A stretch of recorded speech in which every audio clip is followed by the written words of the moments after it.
வேத வாசிப்பு சங்கீதம் 55.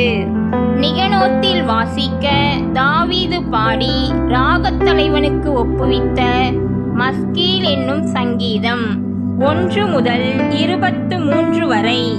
தேவனே, என் ஜெபத்தை கேட்டருளும், என் விண்ணப்பத்திற்கு மறைந்திராதேயும். எனக்கு செவி கொடுத்து உத்தரவு அருளிச் செய்யும். சத்துருவினுடைய கூக்குரல் நிமித்தமும் துன்மார்க்கர் செய்யும் இடுக்கத்தின் நிமித்தமும் என் தியானத்தில் முறையிடுகிறேன். அவர்கள் என் மேல் பழி சாட்டி குரோதம் கொண்டு என்னை பகைக்கிறார்கள். என் இருதயம் எனக்குள் வியாகுலப்படுகிறது. மரணத்திகில் என் மேல் விழுந்தது. பயமும் நடுக்கமும் என்னை பிடித்தது. அருக்களிப்பு என்னை மூடிற்று. அப்பொழுது நான், எனக்கு புறாவை போல் சிறகுகள் இருந்தால் நான் பறந்து போய் இளைப்பாறுவேன். நான் தூரத்தில் அலைந்து திரிந்து வனாந்தரத்தில் தங்கியிருப்பேன். சேலா.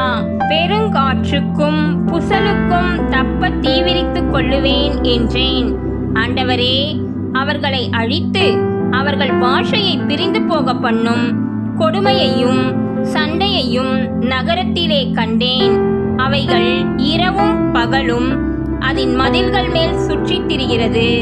அக்கிரமமும் வாதையும் அதன் நடுவில் இருக்கிறது. கேடுபாடுகள் அதன் நடுவில் இருக்கிறது. கொடுமையும் கபடும் அதன் வீதியை விட்டு விலகி போகிறதில்லை. என்னை நிந்தித்தவன் சத்துரு அல்ல.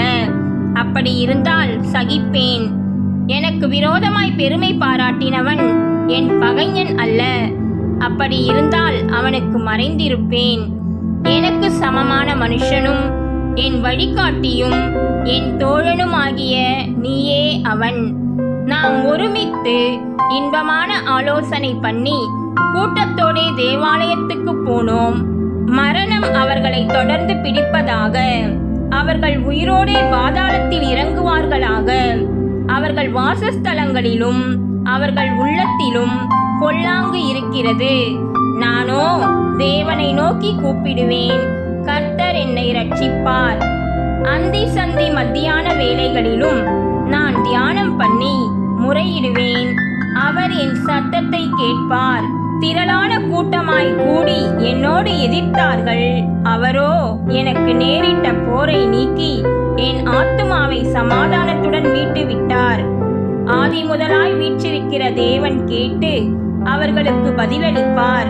அவர்களுக்கு மாறுதல்கள் நேரிடாததினால் அவர்கள் தேவனுக்கு பயப்படாமற் போகிறார்கள். சேலா. அவன் தன்னோடே சமாதானமாயிருந்தவர்களுக்கு விரோதமாய் தன் கையை நீட்டி தன் உடன்படிக்கையை மீறி நடந்தான். அவன் வாயின் சொற்கள் வெண்ணெயைப் போல மெதுவானவைகள். அவன் இருதயமோ யுத்தம்.